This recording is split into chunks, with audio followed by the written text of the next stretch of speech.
So first of all, sir, congratulations. Mahindra War Room has entered the 9th season and it's been going strong for nearly a decade. So it's a remarkable achievement.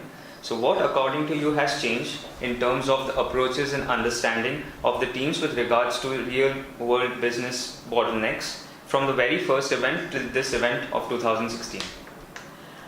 If you look at Mahindra War Room, the purpose was basically to give students an exposure into the real world of business and to how strategy and strategic roadblocks are really looked at. So to that extent, the learning aspect of the event has not undergone a major shift.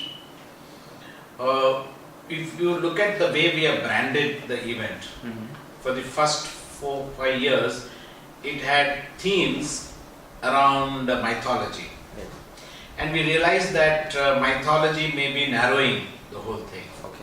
And therefore we wanted to create a larger picture, a bigger world of what the war room is. So therefore, if you look at the new branding, right? So we speak in terms of how can we challenge, how can we get the best out of people, how can we help people to reflect, and how can we get people in different forms together.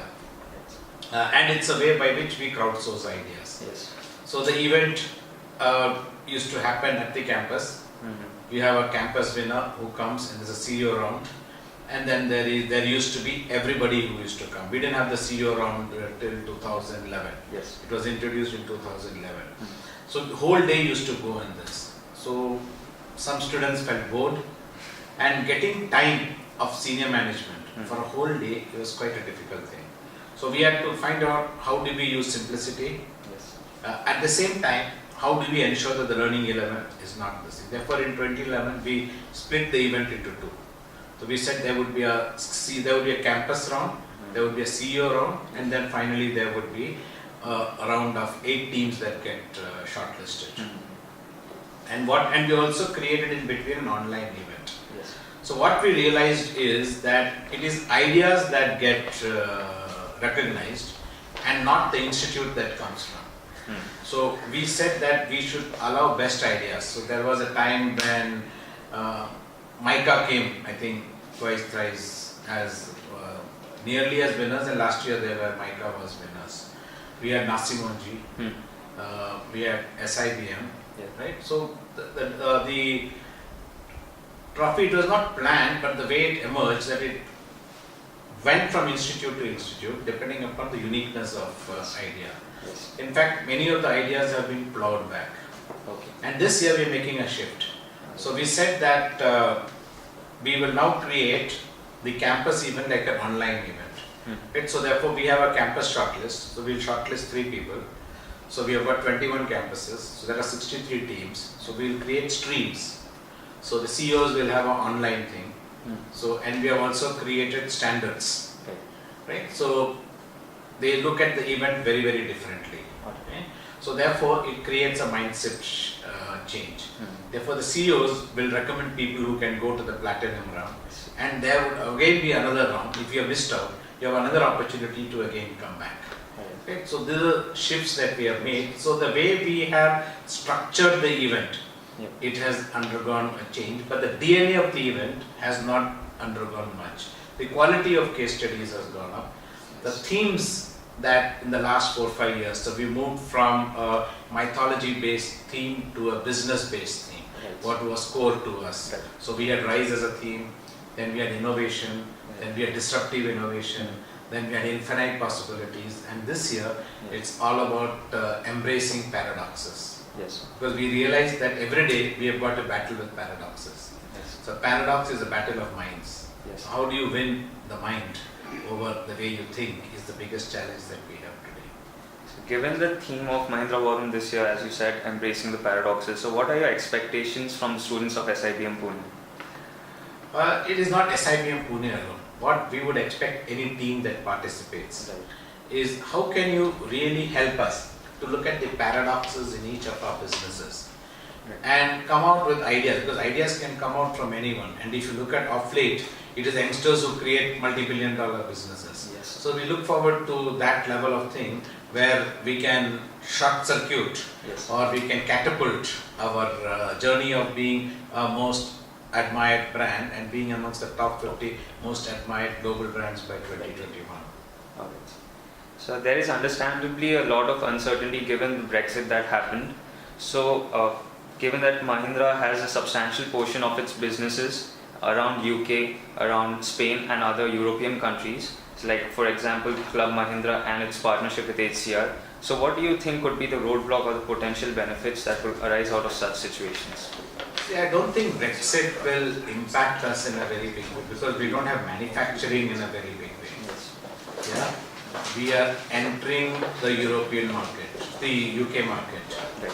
The rest of the European markets have not been impacted because of Brexit decision. Yes. So since we do not have substantial manufacturing or big business arising out of UK, it is not going to, our business are quite well distributed. Yes. So for Brexit, I don't think will impact Mahindra in a very big way. So, sir, being an alumnus of SIBM, what difference do you see in the students of the present generation as compared to your time? Okay, I don't see much difference, but definitely where I find is that we were not very, what you call social media savvy, or we were not very tech savvy. Yeah, so we picked up social media and we picked up tech along the way. Right?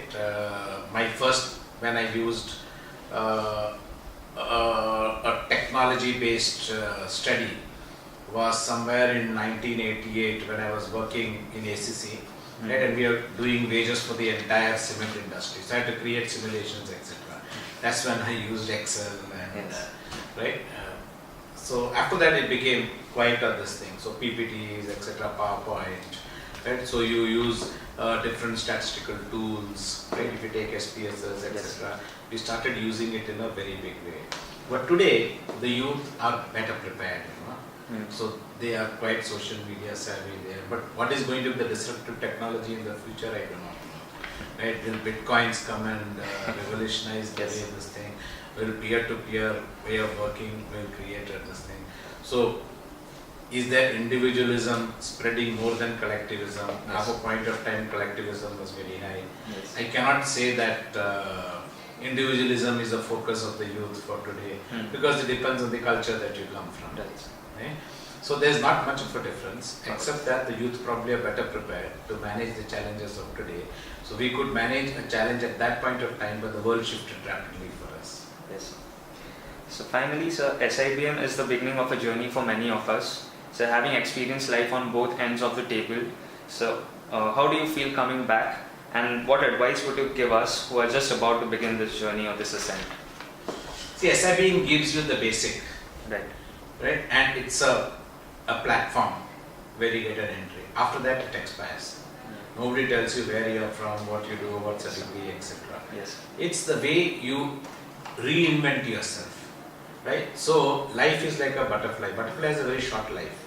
So also, your personal brand has a very short life. Unless you do not reinvent yourself, your ability to being relevant, your ability to grow in life or making a difference in other people's lives, etc., would be circumvented in a very big way. Right? So this platform that you have built, you have to constantly keep on adding upon it. So it is like the IT world where softwares lose their relevance if they are not updated. So different versions of you as a brand will have to evolve.